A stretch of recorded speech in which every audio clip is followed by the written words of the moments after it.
come to this now. The tourism industry is trying very hard to soar back to pre-COVID heights. To help the sector, the SA Tourism Business Council held a leadership conference right here in Sun City. It is the first summit since the height of the COVID-19 pandemic. Hundreds of delegates, including government, private sector, as well as small business, are discussing plans to revive the industry. But for more on this, I'm joined by Tourism SA CEO, Mr. Themba Khumalo, this very morning. Thank you for your time and good morning. Good morning, and good morning to everybody out there in South Africa. Yeah, I appreciate you coming and waking up so early to have this conversation. But conversations around reviving tourism have been ongoing. What do they look like so far? What are some of the plans and strategies you have to continue reviving the tourism sector? Well, firstly, I'm very excited just for the fact that everybody got together in one room. We've been planning for the last couple of months, making sure that we've got our strategies right in order to recover tourism. The 4 areas that we're looking at. The first one is to make sure that all of the gains that we made during the COVID-19 lockdown are understood and that they're maintained going forward. We gained in terms of the domestic tourism market, which, prior to COVID, people could go anywhere.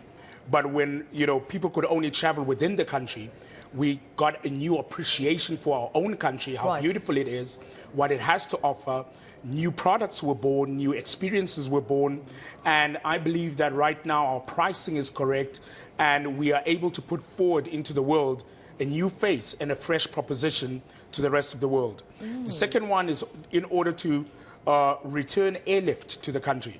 So in order for us to recover tourism, international tourists coming in, you need to get international airlines flying to the country.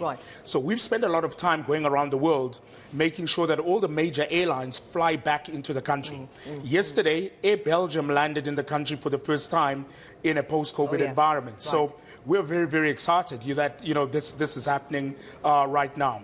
The third area is to make sure that all of the marketing campaigns that we drive, we do so, in unison.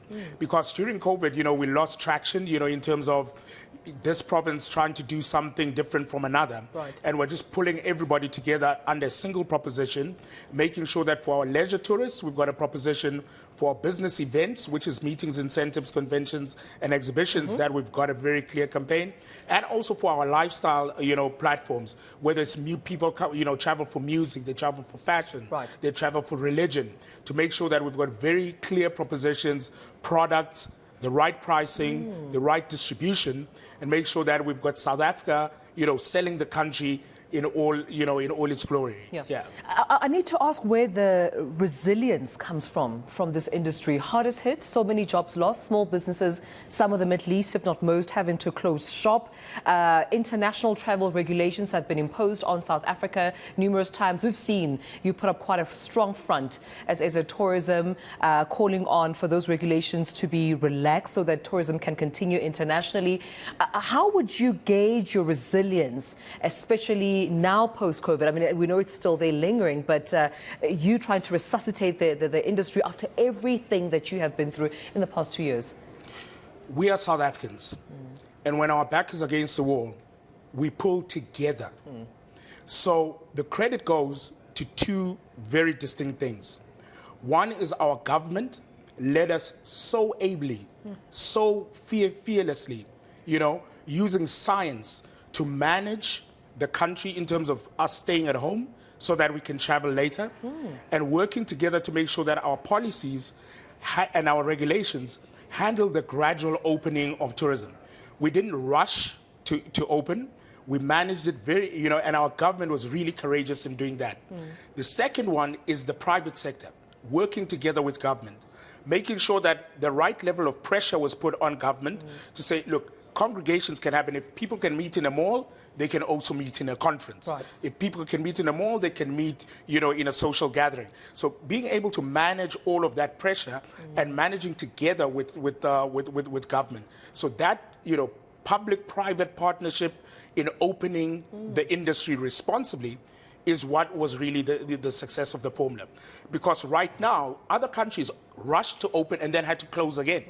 We managed it systematically, and that's why we're in a good position now to open the floodgates, open up the country, very confident that from a health and safety standpoint, from the destination standpoint, all of our touch points have been properly managed, and people can come into the country and enjoy, the country knowing that it is a safe, healthy place for them to enjoy their holidays, yes. South Africans constantly hear, take a short left, get to know your country. This was the perfect time, I think, even during COVID, right, to get to bond and be one with your own country, as opposed to this myth that when you think tourism, you think outside the borders of South Africa. However, with inflation right now and the cost of living, South Africans are wondering, can I still afford to get to take my short left and, get to explore my country? How are you making it easy for South Africans to say, within your budget, you can still have fun and you can still explore and tour South Africa?